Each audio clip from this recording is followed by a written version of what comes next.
露店が軒を並べ、つなぎ物の店で山盛りの細麺を返す剥がしのリズミカルな音が響き、景気のいい短歌梅の声が飛び交う。路傍に市を開き交易を教えた炎帝親王を奉ずる者たちの世界。日中市を開き交易して退く。親王炊飯の世界の面影を今に伝える縁日に、その女は現れた。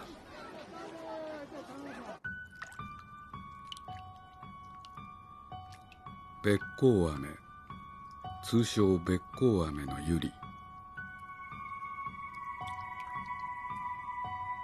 異端の民族学者犬飼喜一の記すところによれば、彼女は経済成長期に出現した立ち食い師の一人で、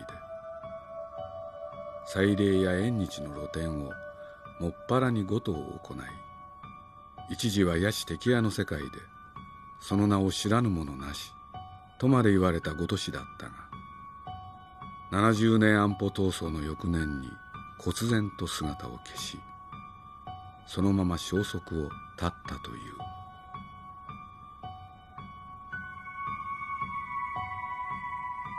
彼女のごとはその美貌と吉譜のいい短歌によって構成されていたという。あでやかに炉を着流して飴細工の店に立ち、主人に金魚の細工を求む。女の意にかなう細工なれば、その肌に入れた金魚を進呈し、かなわざればすなわち店の飴すべてを持ち去るというなり。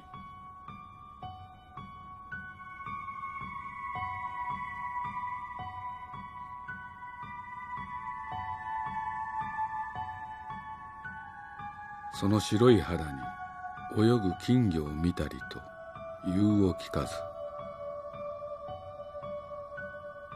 白い肌に泳ぐ金魚。犬飼はその入れ墨の存在それ自体が、実はべっ甲飴の百合が言葉によって作り出した虚偽であり、ごとし特有の虚構である可能性を示唆していた。女立ち食いしべっ甲飴の百合の背を泳ぐ幻の魚。それを見たいと思い、各地の縁日を訪ね歩き、すでに3年の歳月が過ぎていた。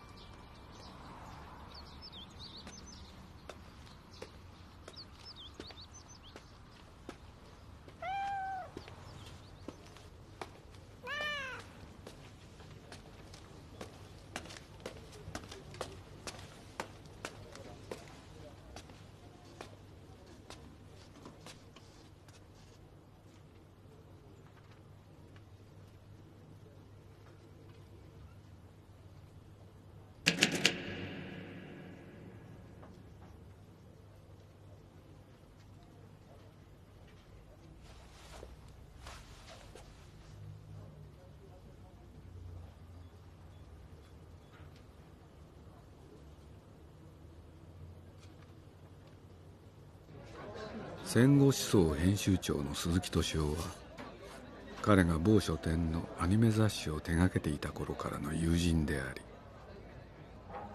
その仕事を通じて私が立ち食い師の世界に首を突っ込むきっかけを作った男でもあった。その彼がもたらした情報によれば、先日取材した人間国宝級の彫り師がインタビューに答え、生涯にただ一度だけ女に金魚を彫ったことがあると漏らしたのだという。私はその女性が住まう伊豆半島の某市に飛んだ。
女は自分がべっ甲飴の百合であるとも違うとも言わなかった。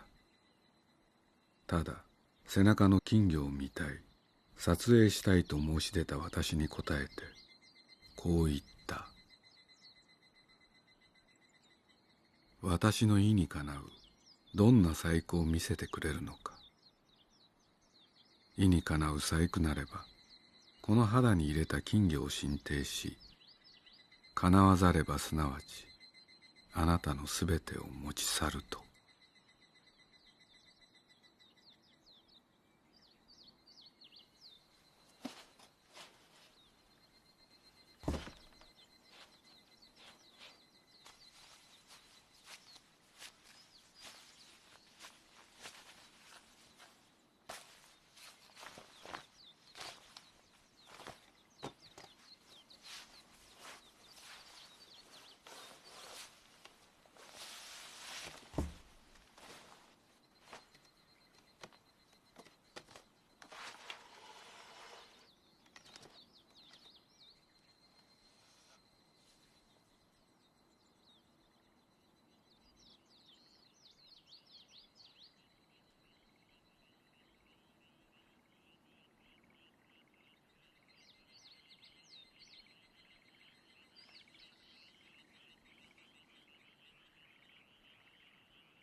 べっ甲飴の百合はその肌に2匹の金魚を泳がせていると女は言った。1匹は5度の修羅場を踏むための大きな金魚、そしてもう1匹は惚れた男に誓いを立てた小さな金魚。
みっぷりだね。こんな安い酒でも姉さんが飲むと極上品に見えるよ。ただで飲めると思うとどんな酒でも美味しいのよ。お、言ってくれるね。言ってくれんのはお前の方だよ。何が安い酒だ。ありがとうマスタサーブ、お前今回負けちゃうんじゃないの。まだまだ勝負はこれからさ。なあ。サーブが本気になるのは随分久しぶりだな。さあ、姉さんの番だぜ。ー。はい、喜んで。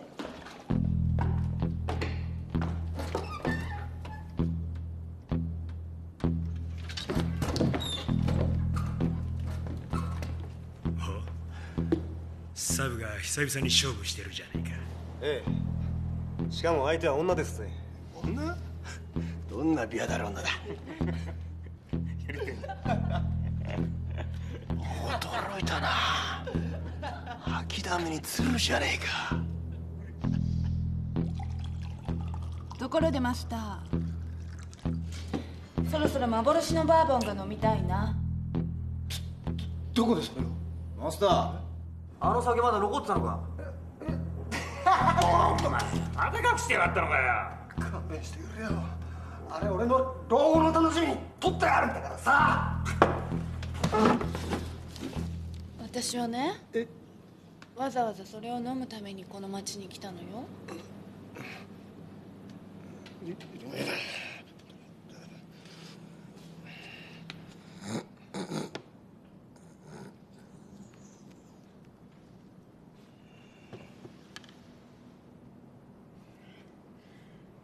女の匂いだ。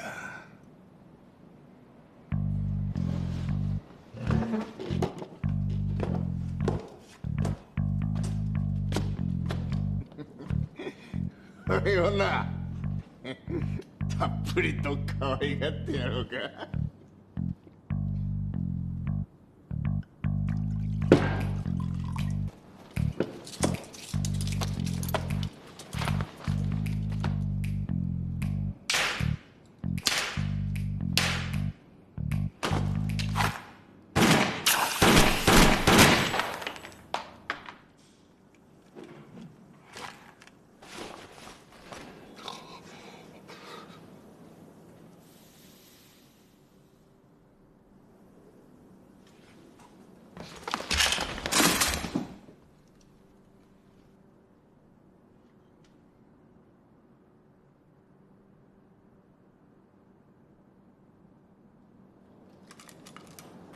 いい街ね。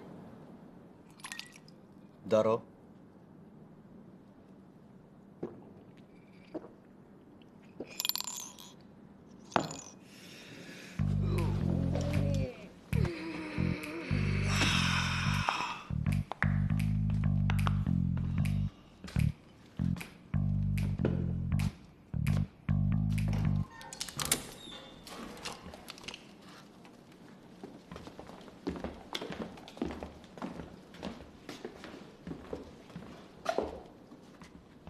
どうやらここにいる連中はみんなあんたのファンになっちまったらしい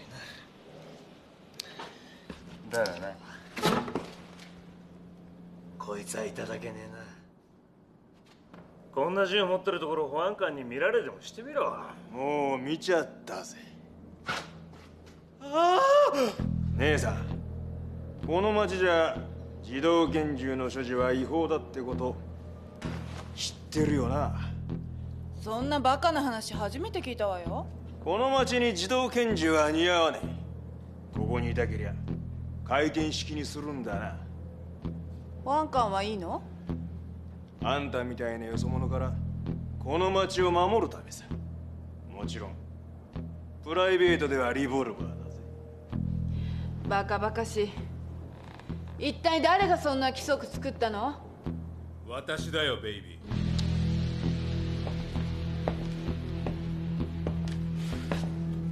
所長のフランコだ。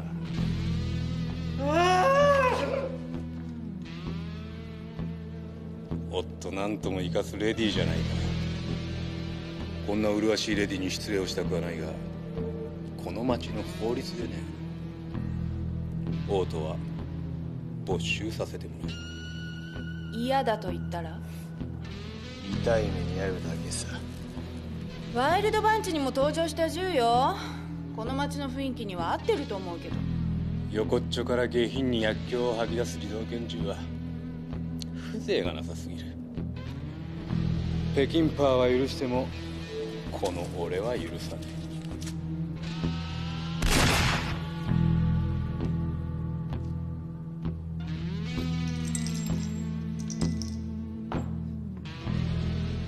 何を言っても無駄なようね。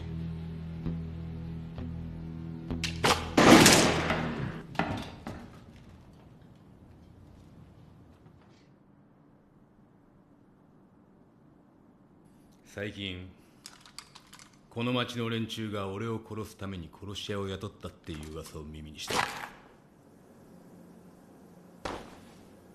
何の冗談かと思っちゃいたが、そのしけた面を見るとどうやら本当らしい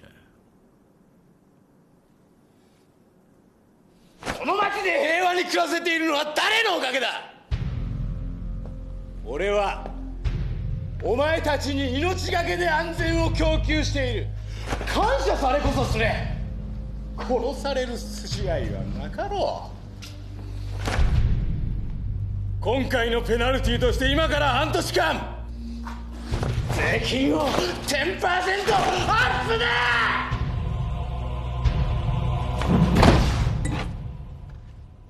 せいぜい頭でも冷やすんだな。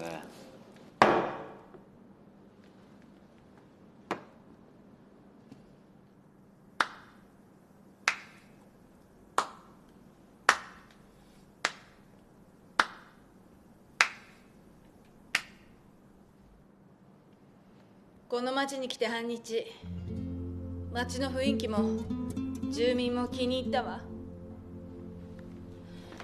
変な法律もこの町の風情を守るためだと思えば従えたかもしれない。でもね、安いマカロニじゃないんだから、悪徳保安官なんてのはいただけないわ。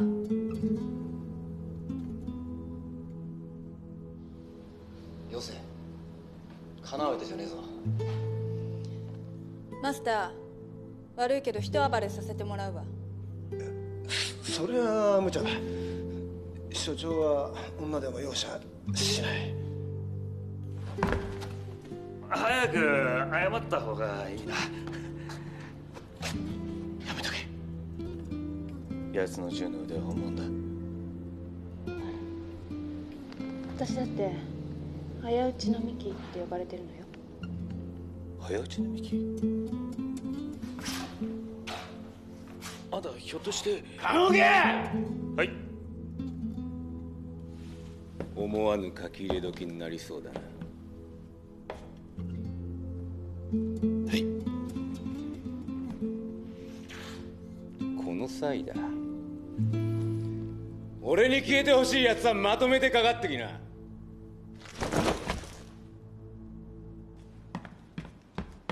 そういや洗い物が溜まってたようだな。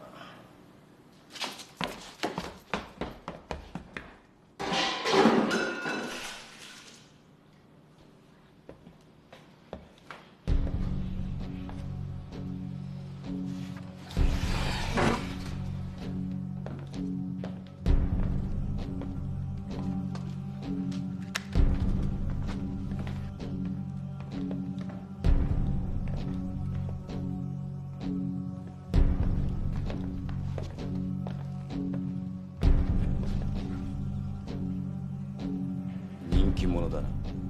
あんたが嫌われ者なのよ。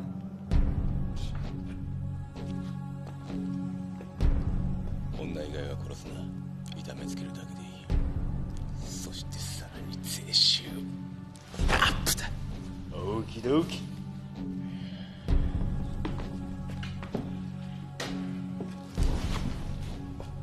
本当にいいのかい？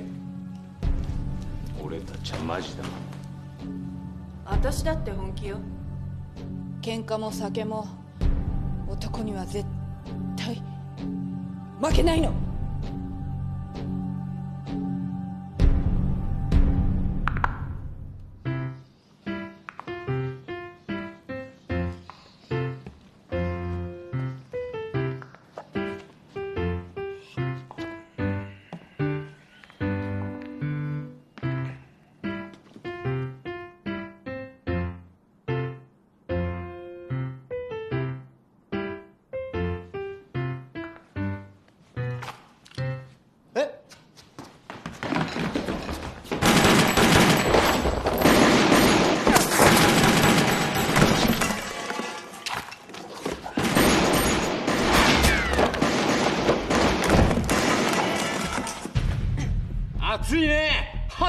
ディア最高だぜ。俺の店だよ、俺の店だよ。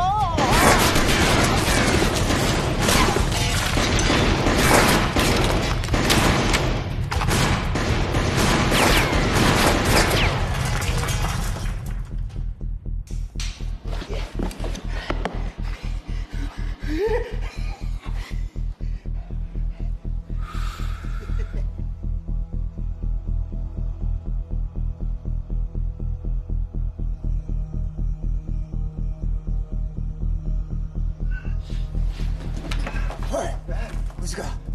虫なわけねえだろバカ野郎。あんたじゃねえよ。あのバーボン虫か。バーボン？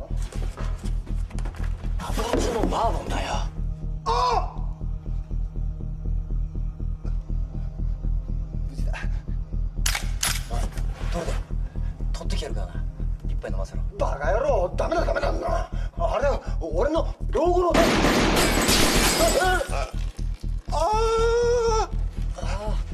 虫か。そのうち割れちゃうかもな。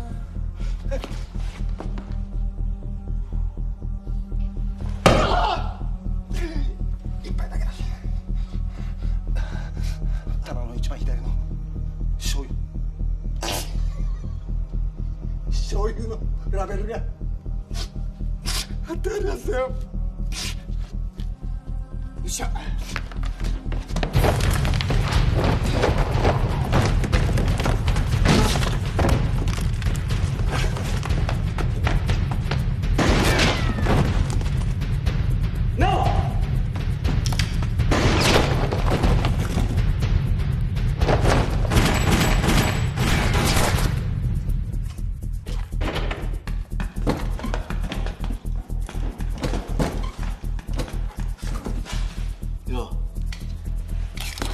幻のバーボン飲みてんだろ。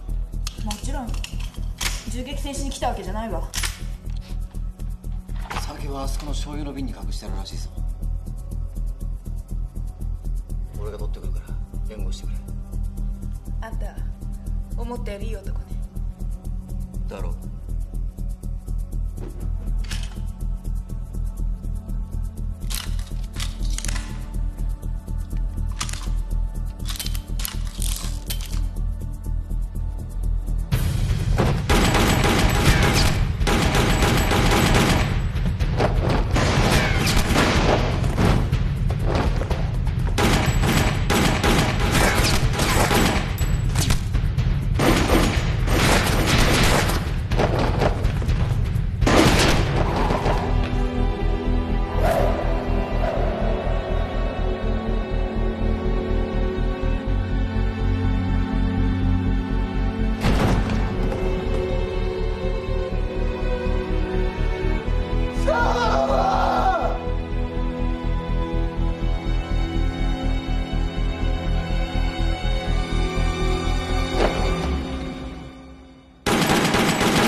泣いて詫びるんなら許してやってもいいぜ。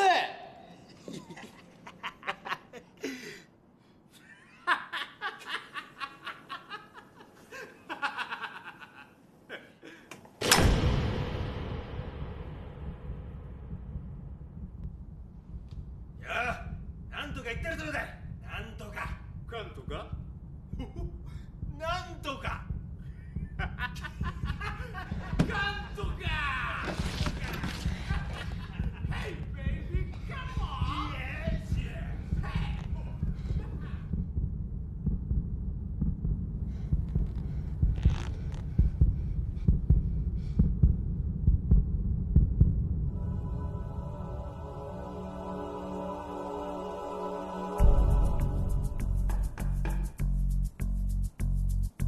「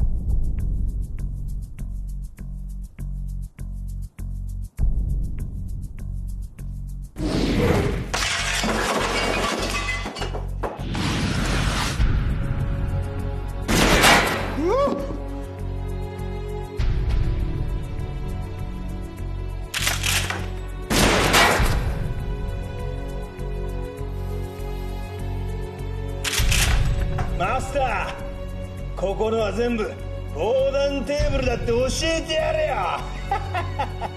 知ってるけど。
泣いて詫びるんなら許してやってもいいぜ。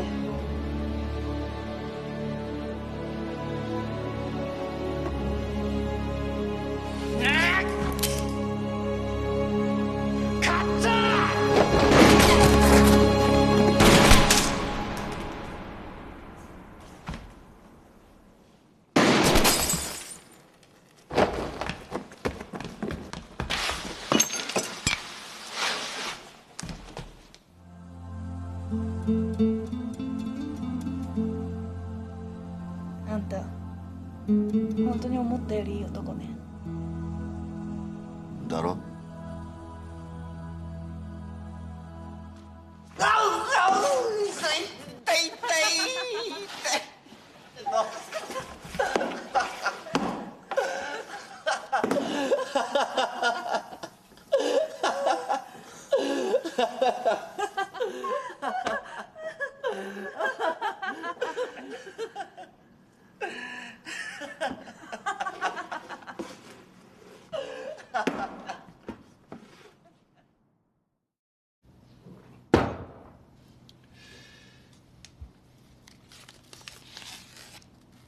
熟成15年のスモールバッチバーボンワイルドハウンド。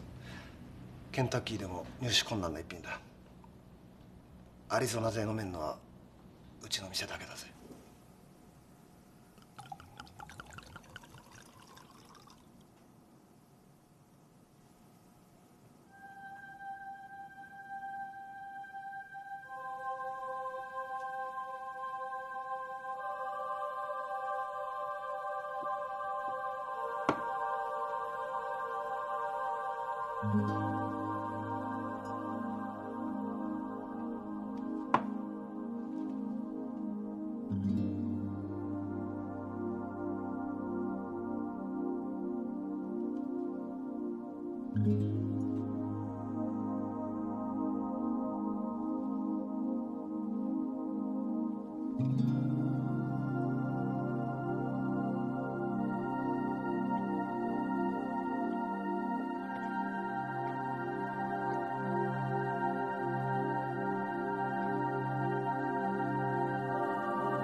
このバーボンは確かに最高。いや、最高だということだけは感じる。でも悲しいかな。この酒の味に私の舌が追いついてないみたい。今まで安い酒を飲みすぎたんじゃないか。マスター、この酒次に私が来るまで預かっといてくれない？いつか必ずじっくりと味わってみせるわ。おいおいおい、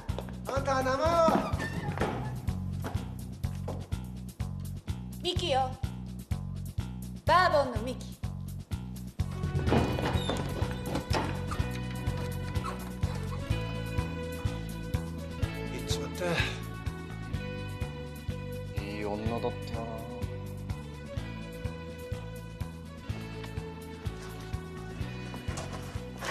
被害者は騙されたことにさえ気づいちゃいない。まあその辺がヤクザ者とは運命の差。まさに立ち飲み師の真骨頂か。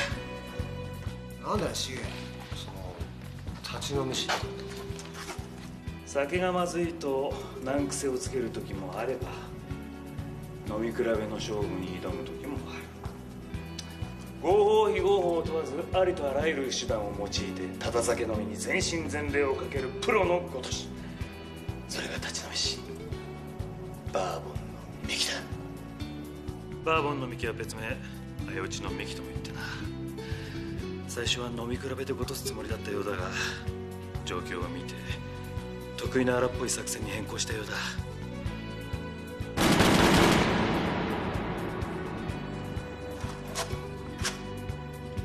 さすがは伝説の立ち飲み師。伝説の立ち飲み師バーボンのミキ。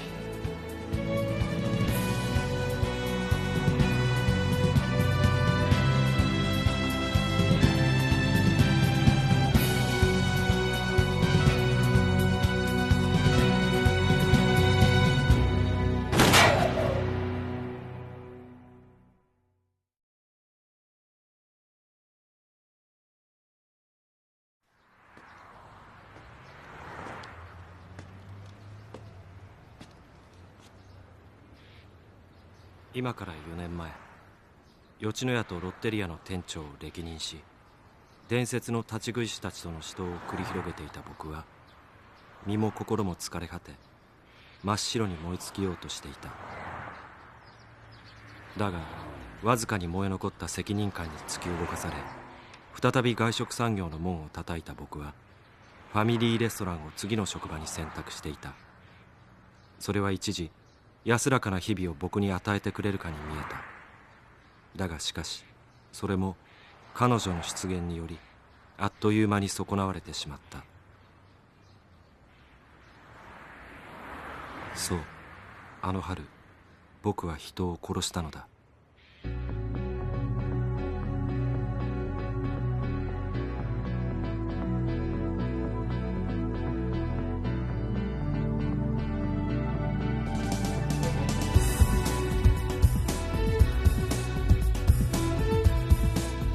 ファミリーレストラン、俗に言うファミレスとは、1970年外食産業の勃興とともにその歴史をスタートさせた。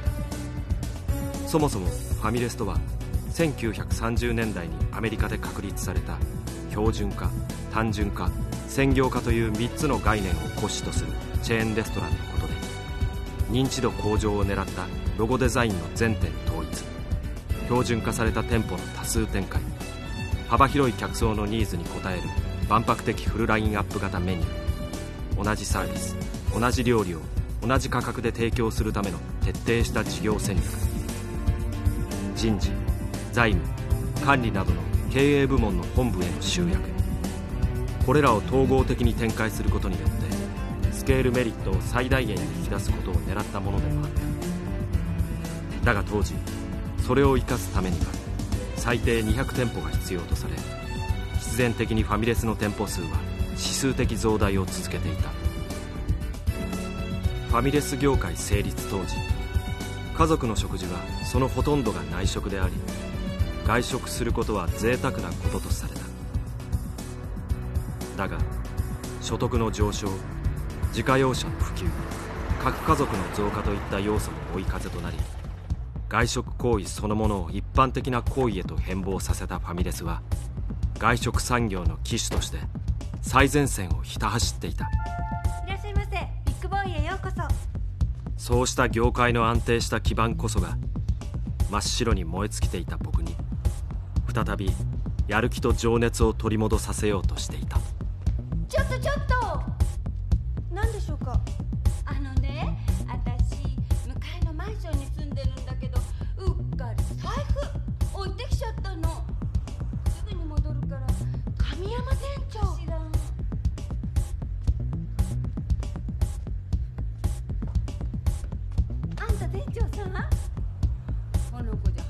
この程度の無銭飲食者のあしらいは牛丼の牛五郎やハンバーガーの鉄と戦った日々を思えば全く苦にならなかった。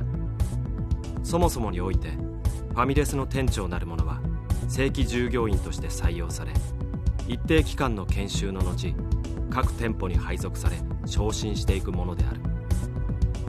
その期間は最低でも2年は必要とされ、本来であるならば店長候補にすら上がるはずのない僕が急遽店長となった理由は他でもない。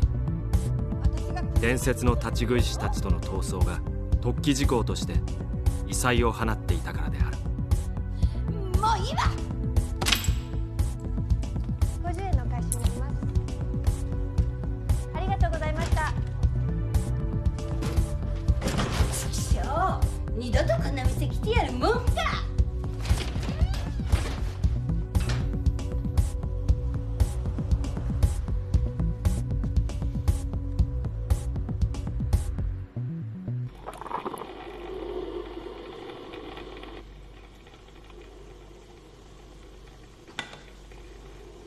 店長、今日からだったんですね。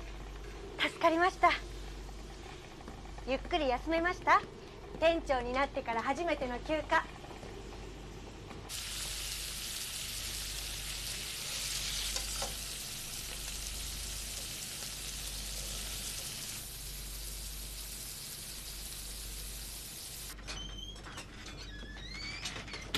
店長、実は店長がいなかった間に無銭飲食の被害が出ちゃいまして。マネージャーの説明によれば、その無銭飲食者とは30前後の女性で、いつも0時になると現れるという。座るのは一番奥のテーブル席で、なぜかお冷やにタンポポを一輪刺し、頼むのはおかわり自由のコーヒーだけ。あとはずっと窓の外を眺め、5時になるとコーヒーが煮詰まっていたと難癖をつけ、店長でないと話にならないと言い捨てて帰っていくということだった。多分今日も来ると思います。あれっていわゆる立ち食い師ってやつだと思うんです。もしかして店長への挑戦だったりして。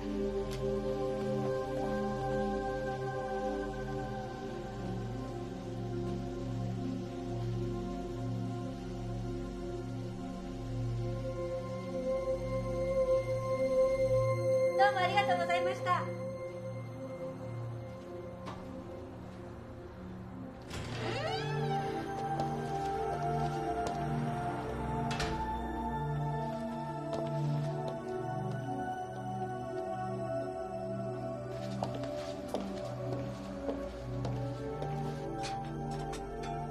店長、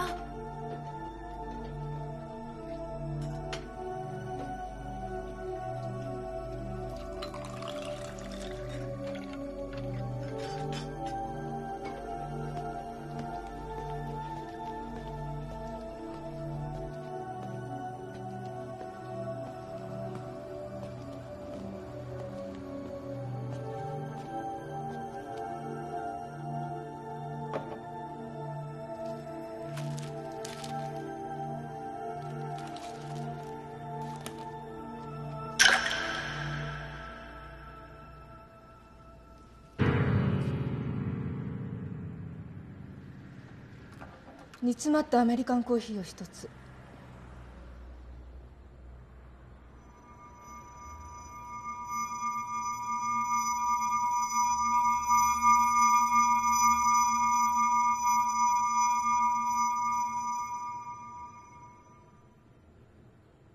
聞こえなかった？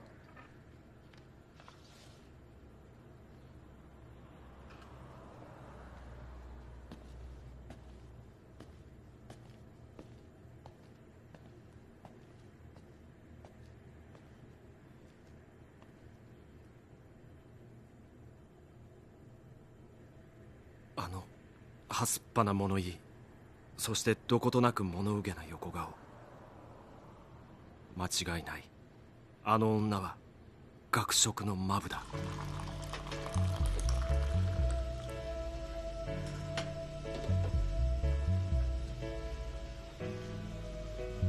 彼女は僕が大学生だった頃、いつもその美しくもヤンキー的な容姿を武器に昼飯をせしめていた同級生で、その立ち食いしてき行動からいつしか学食のマブと呼ばれるようになっていた。学生時代の僕は残念ながらかなりの頻度で彼女の標的にされており、なぜかいつも2人分の飯代を払う羽目になった。あれは僕にとって忘れたくても忘れられない忌まわしき過去だった。だがこれは天から降りてきたリベンジのチャンスなのかもしれない。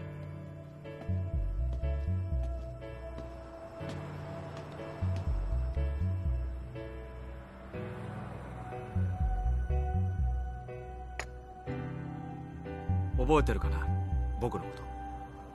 僕は夢破れてご覧の通りファミレスの店長をやっているわけだけど、君は君の夢を叶えたのかい？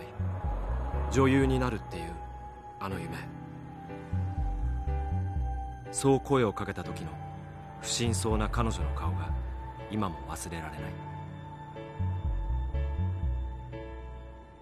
何それ、ナンパにもなってないセリフだと思うんだけど。でも職業が何かと聞かれればある意味女優と言えなくはないわね。彼女は僕のことなどみじんも覚えていないようだった。それでなんだか腹が立ってきた僕は、今日は3日分のコーヒー代と6年前の昼飯代をまとめて払ってもらうからなと言い残し、テーブルを後にした。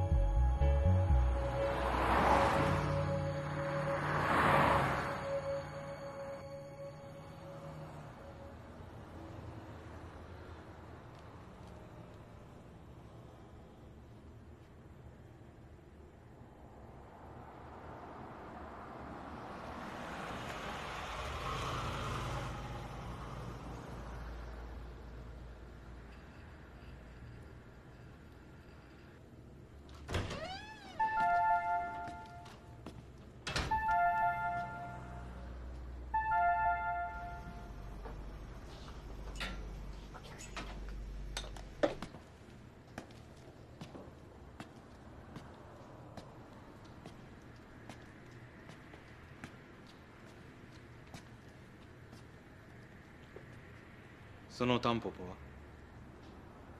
そう3日待ったわ。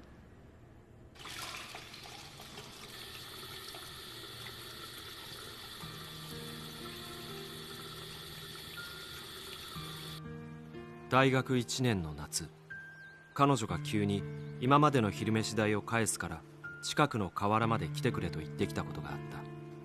その本当の理由は今もってわからないのだが、昼飯代をせびりやすかった僕からさらにカツアゲでもするつもりなのだろうかと内心ビクビクしながら僕は河原に向かった。実際にはそんなことはなかったわけだが、その呼び出し以上に理解できなかったのは彼女が僕の個人的な夢について知っていたことの方だった。神山君、映画監督になりたいんだって？笑っちゃうよね。学校じゃそんな素振り全然ないのに。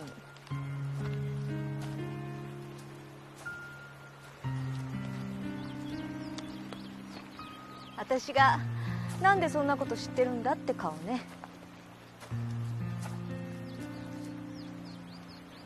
お昼ご飯代いくらだっけ？僕は7800円と告げた。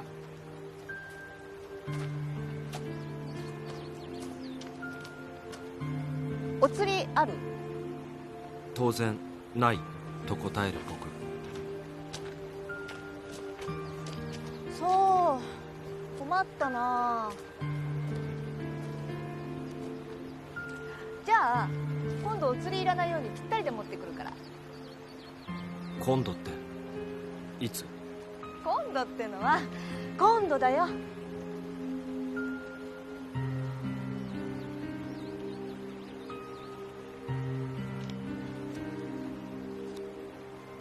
結局また踏み倒す気なんだろ。いい加減にしてくれよ。珍しく僕は語気を強めてそう言った。そうね。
本物で。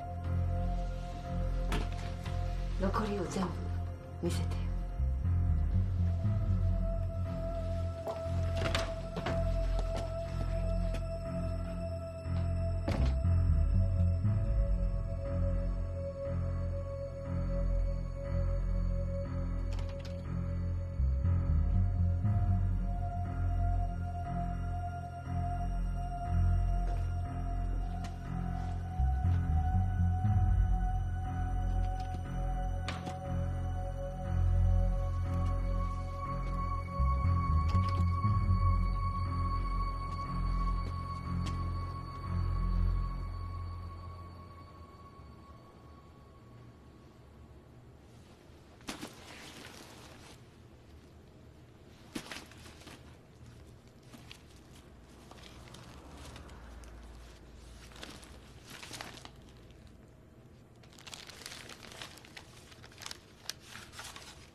彼女は無銭飲食どころか違法薬物の取引にまで手を染めていたのだ。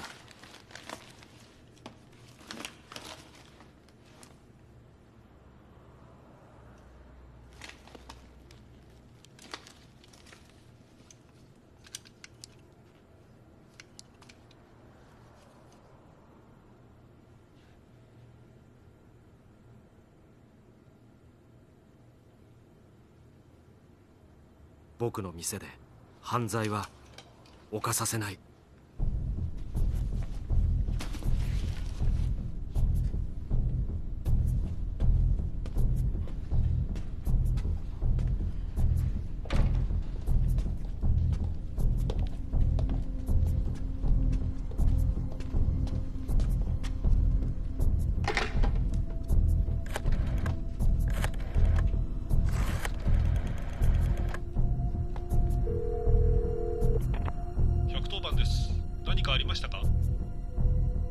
僕はその一見のんきな対応に苛立ちながら、自分がファミレスの店長であること、今自分の店の中で違法薬物の取引が行われていること、その犯人の様子等を手短に伝え、急いで警官を店までよこしてくれと要請した。わかりました。そのまま電話を切らないでいてください。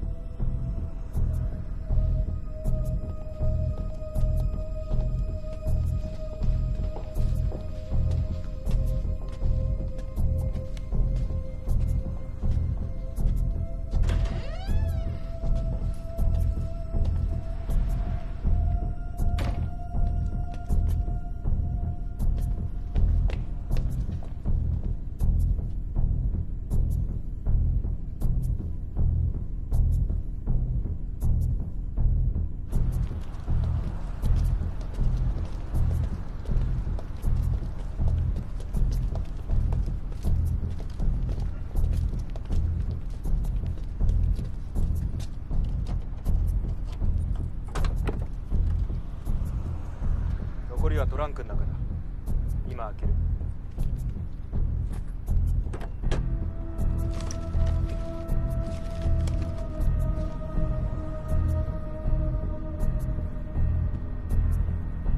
もしもし、そこで起きていることに関しては見て見ぬふりをして一切干渉しないでください。それは厚生省の麻薬取締官によるおとり捜査です。間違っても捜査官の邪魔をしたりしないように注意してください。わかりましたか？じゃあこの拳銃は。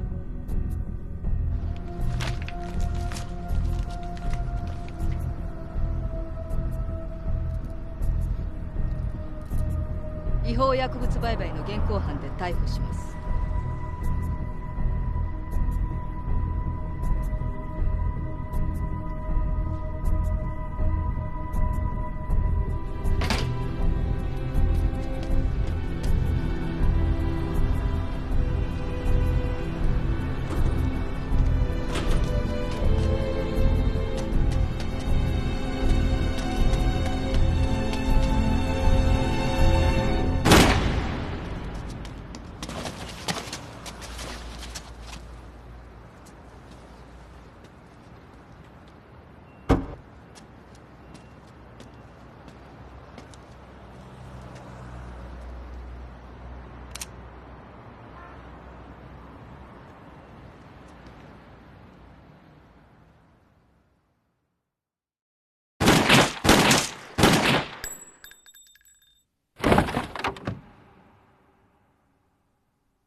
何やってるの。捜査中だったから亀山君のこと覚えてるって言えなかったの。彼女は僕のことを覚えていたのだ。あの時と同じだ。映画監督の話ね、ゼミの教授に聞いたの。私は女優になりたかった。だから共通の話題があるかもって思って。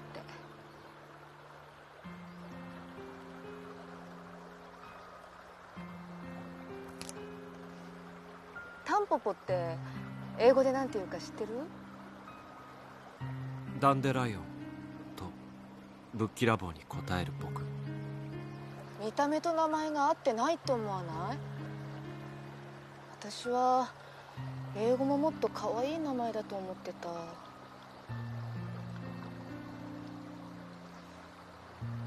7800円ぴったりだったらもう会う機会ないでしょ。だからお釣りができるようにしたんだけど。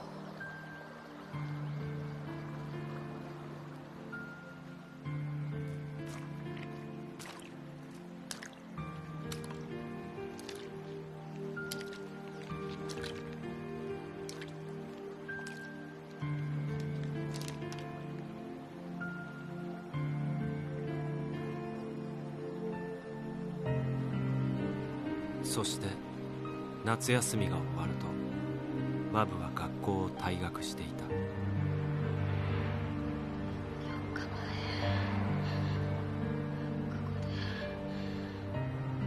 引があることを突き止めた時、車で帰ってく亀山君を見かけたわ。その時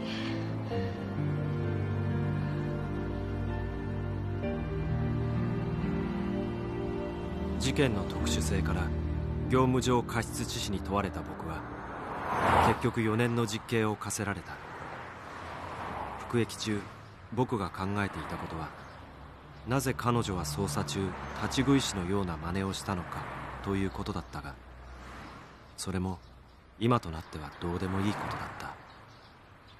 僕は2度までも彼女を喪失してしまったのだから。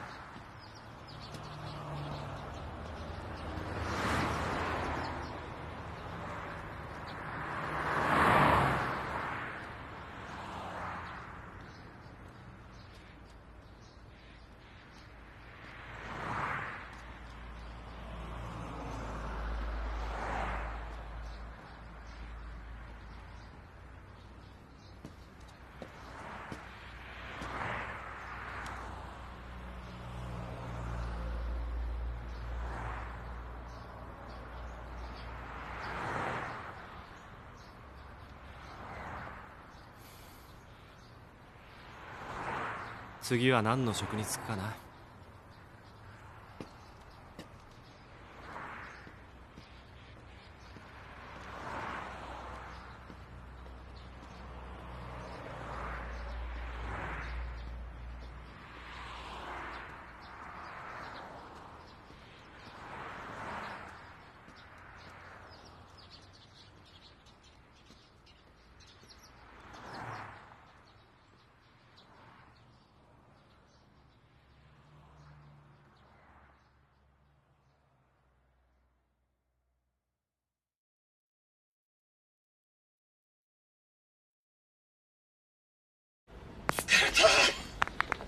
いや短編6本なんて作る方も見る方も大変ですよね。ここまで一息入れますか。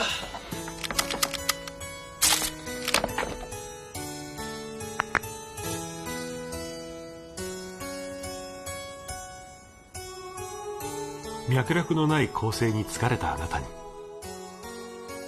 違いのわからない男のワイルドハウンドコーヒー。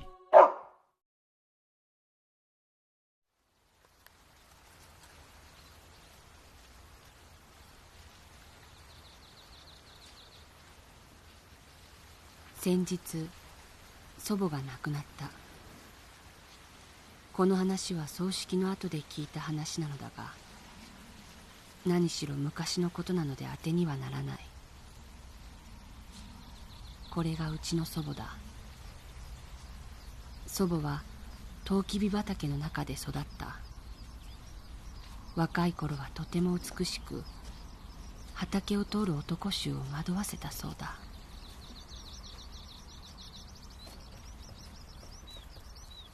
当時村へ行くにはこの道しかなく、辺り一面広大なトウキビ畑が広がっていた。借り入れするものもなく生い茂り、しかも中に入ると出られなくなると言われていた。祖母はこの道を行く菓子の業者を惑わしては草の中へ導き、いつの間にか菓子を奪っていた。業者は菓子を盗まれるばかりか、まるで心も盗まれたかのように骨抜きにされた。祖母は金銭を奪うことは一切なく、なぜか菓子ばかりを盗んだ。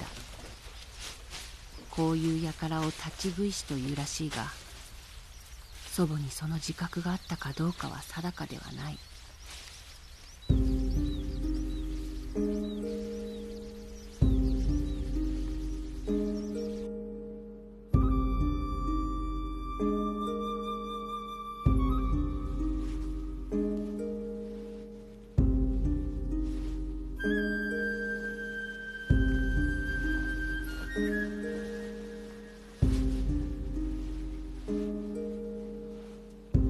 久美がこの畑におるときは、久美は畑の一部になる。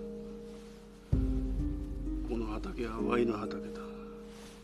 つまり久美のすべてはワイの一部になる。わかるか？わけわからん。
るか？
おいおい！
身寄りのなかった祖母はこの畑の主人の三夫という初老の男に使用人として雇われ、畑の中にある小さなお堂の中で身の回りの世話をしていた。話によると祖母はこの三夫という男にひどくこき使われていたらしいが、昔のことなので詳しくはわからない。病気がちの三夫は外界との接触を断ち、お堂から一歩も外へ出ることはなかった。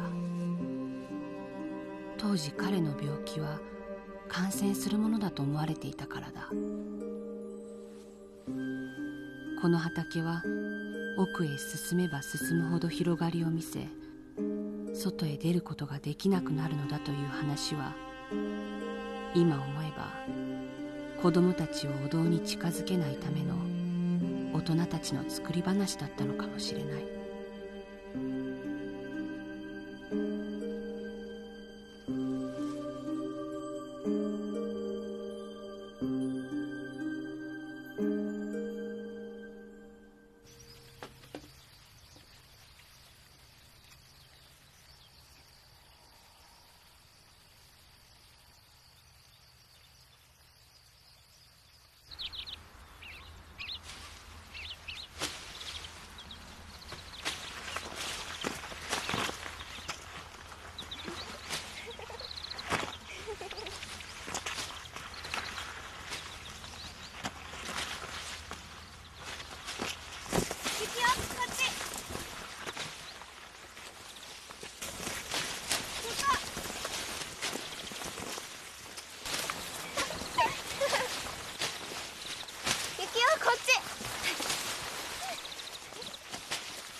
なんぼ歩いても一向に畑から出られへんのはなんでやろうか。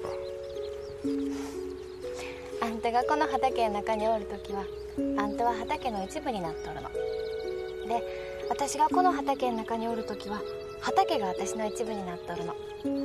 だからここにおればあんたのすべては私の一部になっとるの。なんや、わけわからんわ。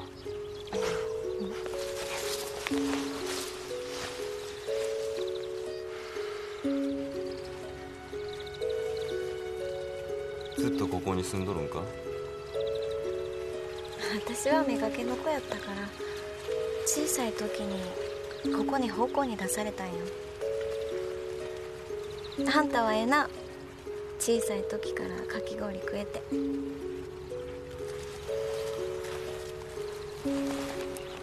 小売でええんやったらなんぼでも買わせたらいい。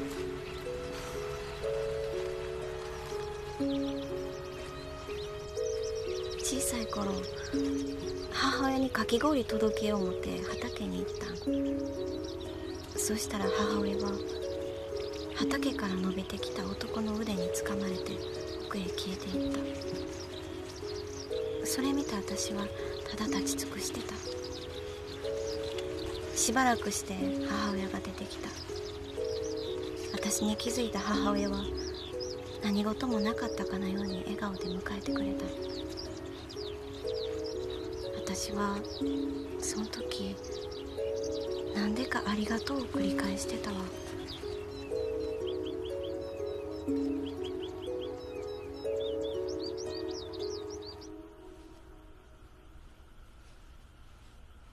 長いことここで暮らしとると畑の中のことが手に取るように分かるようになるわ。トウキビを狩らんといかんな。最近ネズミが多い。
久美とまぐわった気分はどうだ？お前があの女に入れ込む理由は何だ？絹置を知り合ったばかりの女だろう。今まであの女が骨抜きにした輩は5万という。みんな口を揃えて自分だけが特別だという。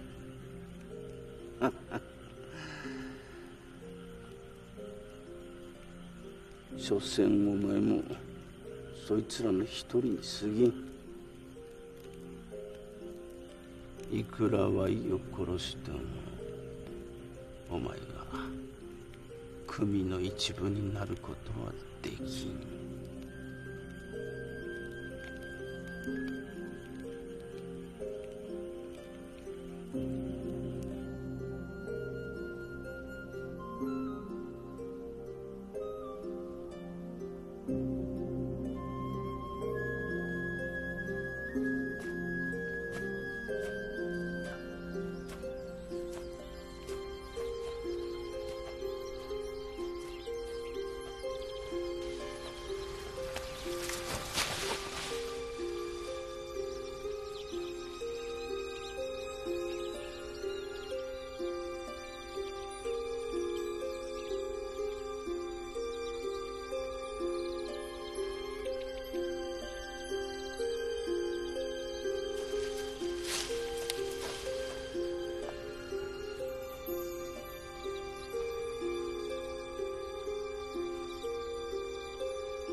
かき氷が食べたい？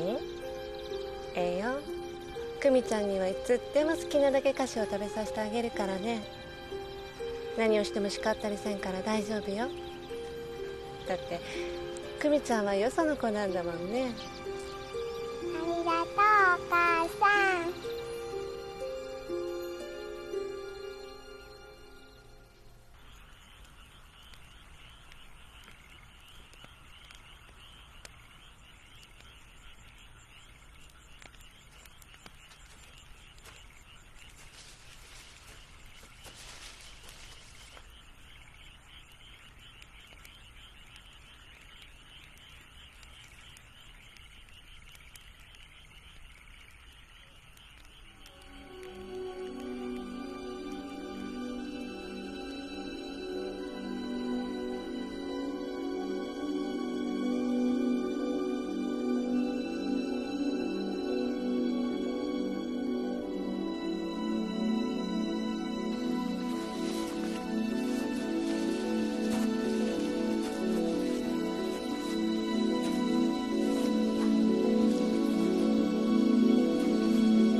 青年は畑から拍子抜けするほどあっけなく外に出られたらしい。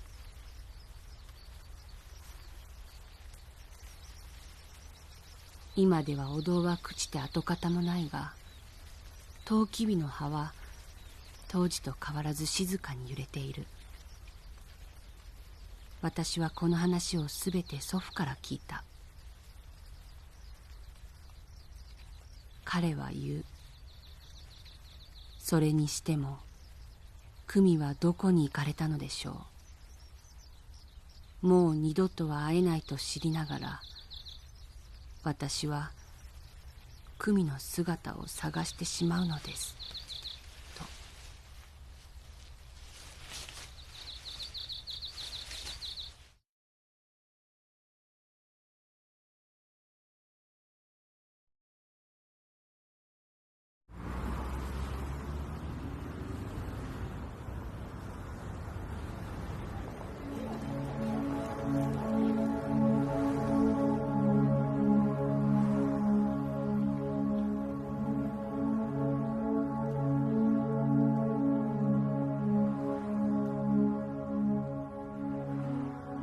かつてジョージ・オーウェルが書いた小説1984年は徹底した管理社会を舞台とした反ユートピア小説だったが、それから1年を過ぎたこの国は無軌道なほどの自由を謳歌しているかのように見えた。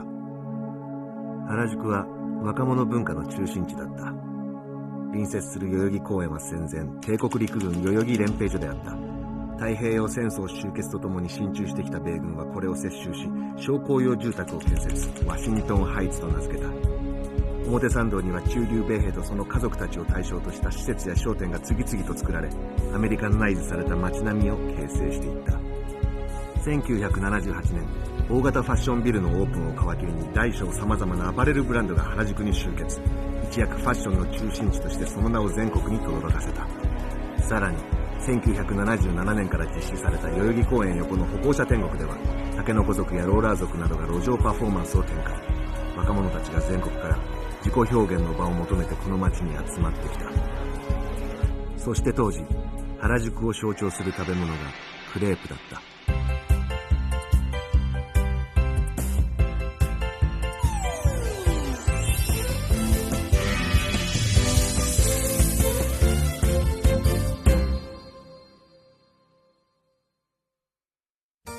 ブルボン朝第2代フランス王ルイ13世の妻アンヌ・ドートリッシュ王妃がブルターニュ地方を訪れた際、そば粉を薄焼きにした郷土料理ガレットを口にした。王妃はその豊かな味わいに感銘を受け、宮廷料理として採用、素材は小麦粉に変更され、一般に普及したのがクレープの起源とされる。日本でアレンジされた現在のクレープは1970年代後半、この原宿の街でデビューした。若者たちの路上文化と食べ歩きできるスタイルがマッチして大ヒットとなったのであるが、これは空腹を満たすという食品が本来持つ目的よりも、クレープを食べながら竹下通りでショッピングするのがおしゃれという若者のファッションの一部として人気を博したのである。一躍ブームとなったクレープの店は竹下通り周辺に次々とオープンした。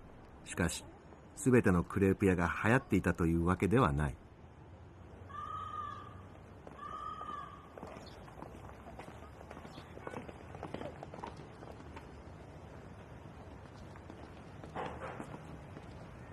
団塊の世代たちが繰り広げた学園紛争が終焉を迎え、その背中を見て育った俺たちは白毛世代と呼ばれ、無気力、無感動で競争社会を生きることから身を引くようになっていた。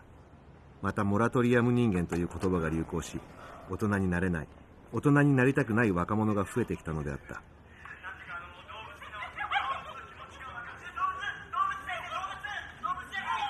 昔マッカーサーが日本は12歳の子供だと言ったらしいが、今の俺たちは果たして何歳なのだろうか。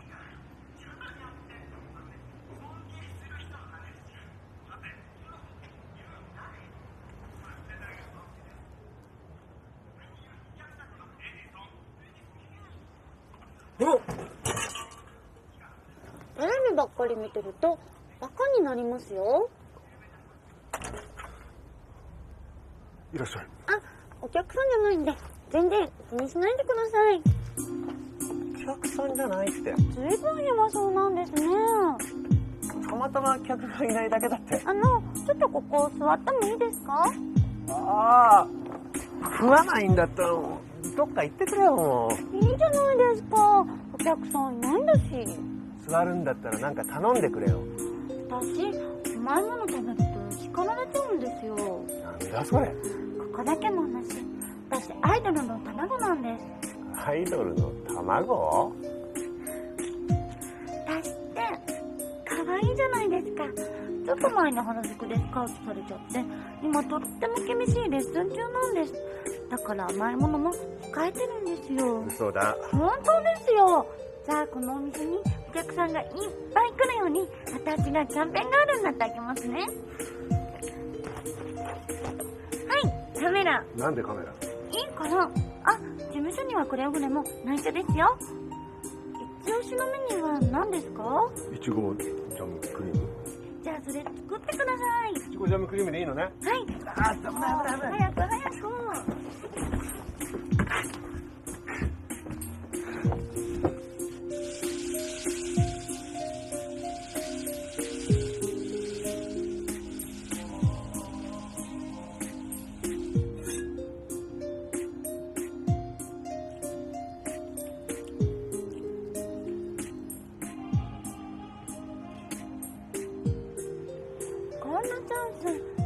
してからだとなかなかないですよ。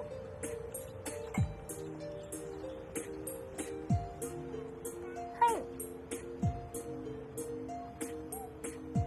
はいチーズ。じ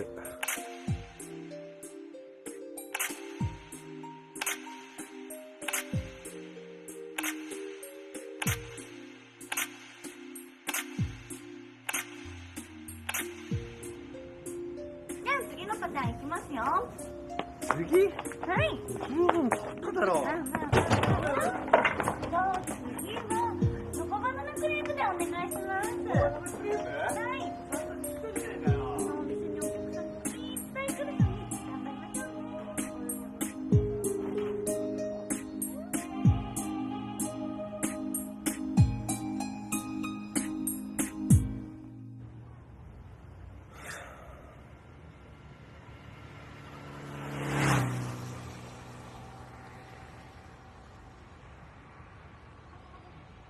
おっ、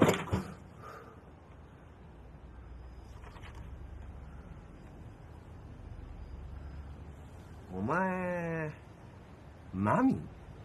なんで私の名前を知ってるんですか？なんでってこれ？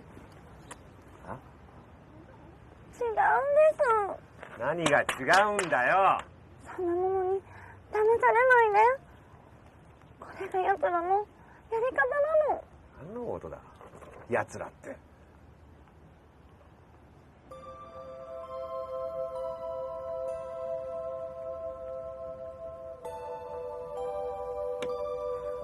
確かめれば分かることだから。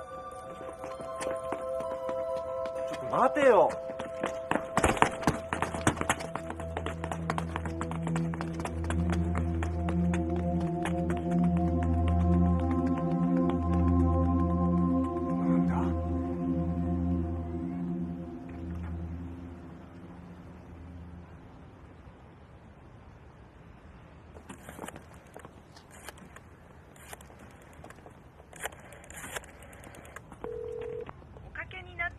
番号は現在使われておりません。番号を確かめ。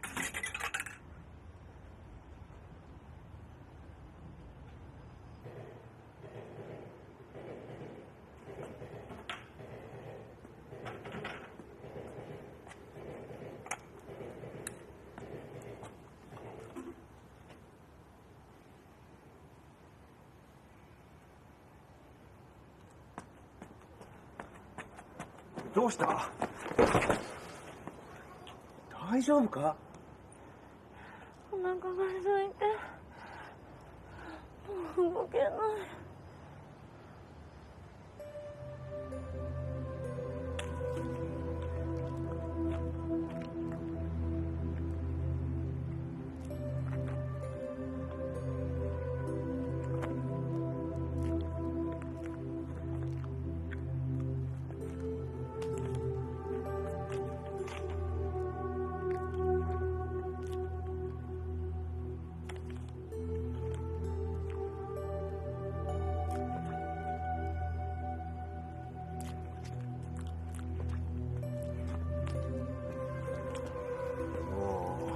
これで材料おしまいだからな。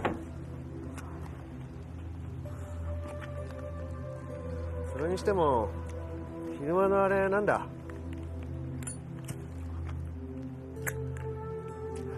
誰に追われてたんだ？それに手配書？原宿クレープ振興会ってところに電話してみたけど、どういうことなんだ？聞いてるのか？なんとか言えよ。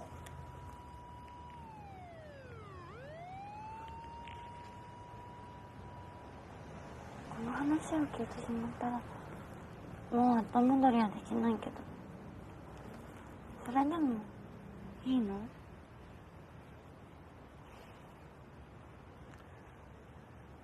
いいから話してみろよ。それは1945年終戦直後から始まったの。 3R5D3S 製作って聞いたことある？第二次世界大戦後、連合国軍最高司令官総司令部 GHQ の日本に対する占領政策を 3R5D3S 制作っていうの。3R というのはこの3つの R を遂行するために 5D が展開されるの。これら5つの D を強行するには日本国民の興味を他にそらす必要があったの。それで3つの S、 これらを日本国民に奨励し戦後処理を速やかに行うというのが 3R5D3S 制作なの。ただここで一つ問題があったの。それは第二次世界大戦後にファシズムから解放された国々の多くが共産主義の手に次々と落ちていったということなの。東ヨーロッパではソビエト軍が露骨な干渉によって共産主義政権を打ち立てていったわ。同じようにアジアでも共産主義の拡大を恐れたアメリカで反共の盾としての役目と 3S 政策の伝導装置として注目されたのが当時世界各国で開発が進んでいたテレビジョンというシステムだったの。アメリカの上院議員カール・ムントは1950年の演説で次のように述べているわ。共産主義との戦いにおいてアメリカが持っている最大の武器はテレビである。我々は自由主義国家アメリカの理念ビジョン・オブ・アメリカをテレビネットワークに乗せ世界に普及させる必要がある。例えば日本全国にテレビ網を張り巡らせるための費用は460万ドル。これは P29 爆撃機を2機作るのと同じ金額で実現できるのであるってね。この演説がきっかけとなって日本のテレビ開局計画が急ピッチで具現化していったの。それって本当の話なのか？本当の話よ。1953年に始まったテレビ放送によって娯楽に飢えた日本人の心にアメリカ文化が一気に流れ込んでいったの。プロレスや野球などのスポーツ、西部劇やホームドラマ、ロカビリーなどアメリカの音楽。評論家の大谷総一はこんなテレビ時代を表して一億総白地下なんて表現していたけど、まさにテレビの本質を見抜いた発言だったの。この時点で目的はほぼ達成されたかに見えたんだけど、油断するのはまだ早かったの。周到に準備され発展していった計画ではあったけど、世界的な潮流となっていた学生運動を止めることはできなかったの。特に戦後生まれの若者たちには自由という概念が浸透していて、上から抑え込むことはもはや不可能だった。そしてそんな若者たちを牽引していったのがフォーク歌手という存在だったの。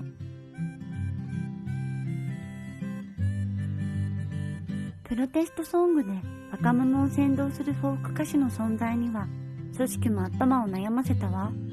テレビに出演させなくても草の根的に活動していくフォーク歌手、それが逆に若者たちの共感を得て支持されていったの。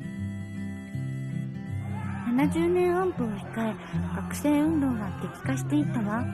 組織は何とか若者の興味を政治からそらせる方法を検討して、そこで目をつけたのがその頃登場してきたアイドルという存在だったの。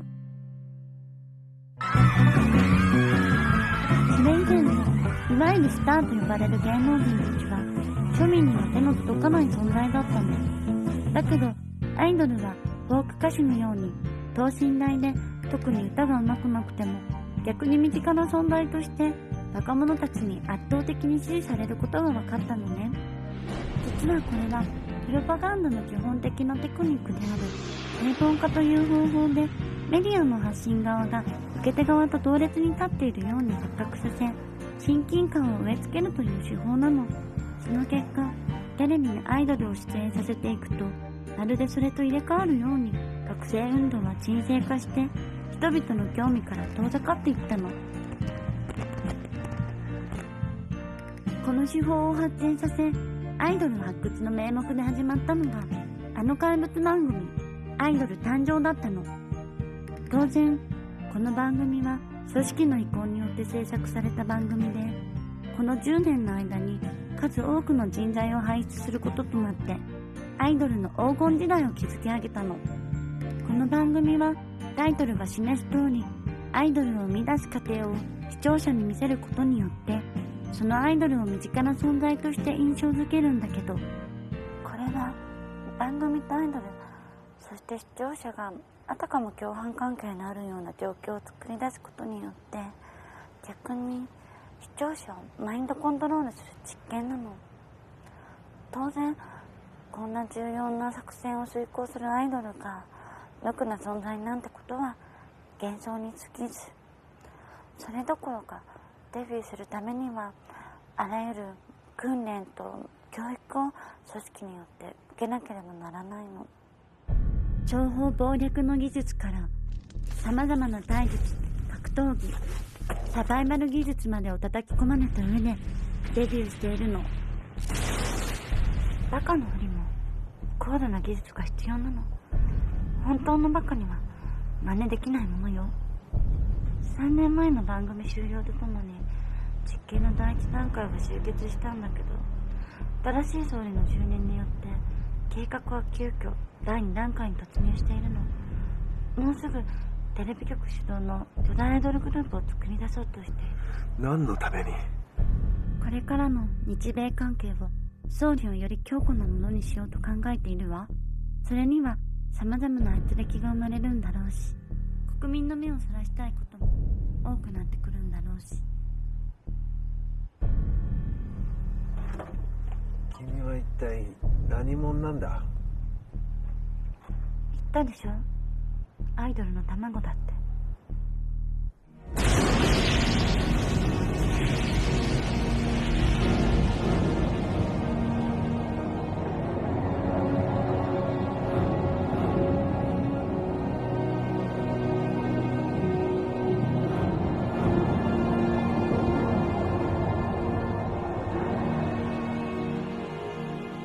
でも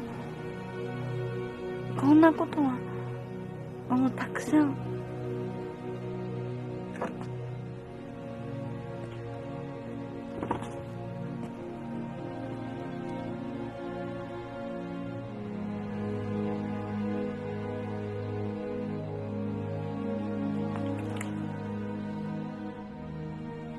お願い、一緒に。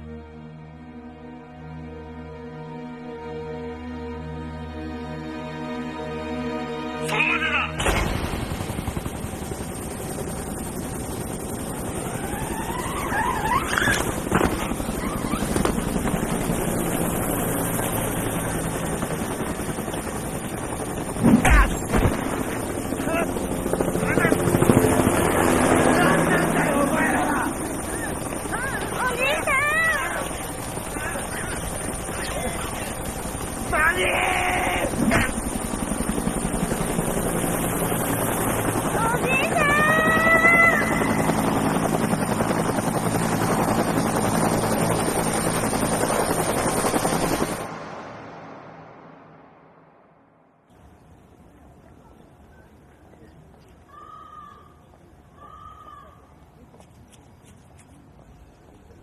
正直あの出来事が現実だったのか夢だったのか俺には分からない。気がついた時そこには大量のクレープの包み紙が残されているだけだった。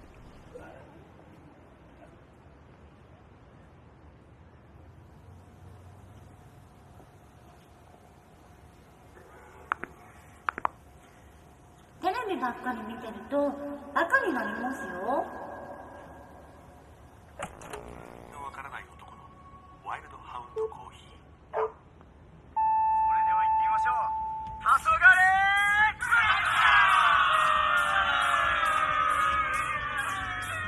じゃあ行ってみましょう。この番組から監督アイドル軍団がこいつらだ。サンコちゃんです。会員ナンバー1番エリ19歳です。よろしくお願いします。会員番号2番マミです。好きな言葉はウキウキです。いっぱい応援してくださいね。この番組は瞬く間に人気番組となり、マミたちうさっこちゃんもアイドルの仲間入りをした。そして数ヶ月後、雑誌にこんな記事が。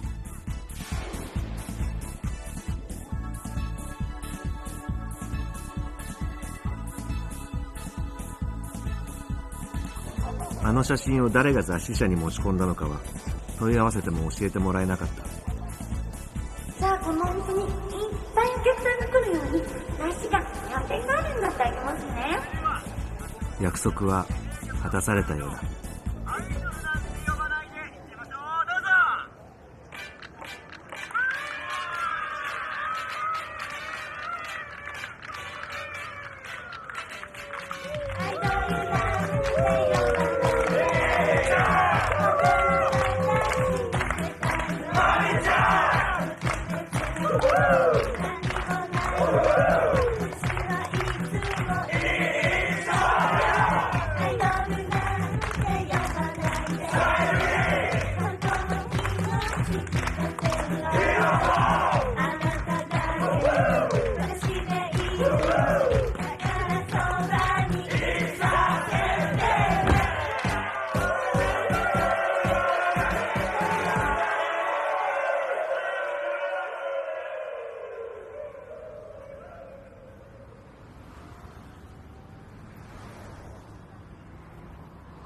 3年後、時の総理は発覚した巨大汚職事件の責任を取って辞任した。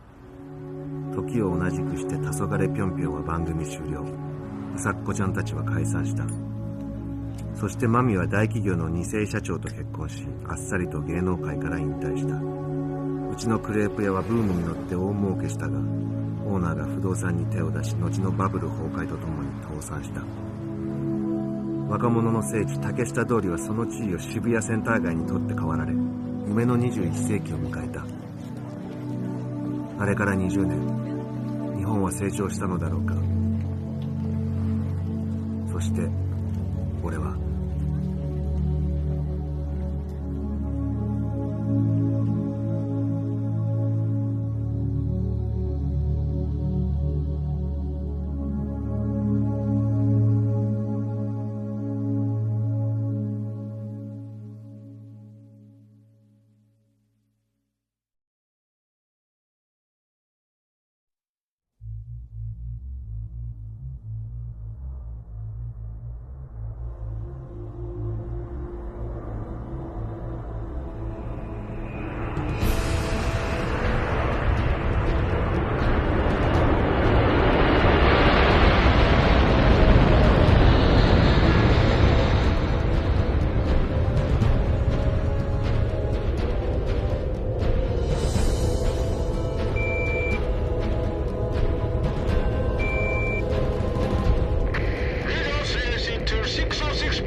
一度食べたかった。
下まで伸ばした髪を撫でてくれるあなたは不在。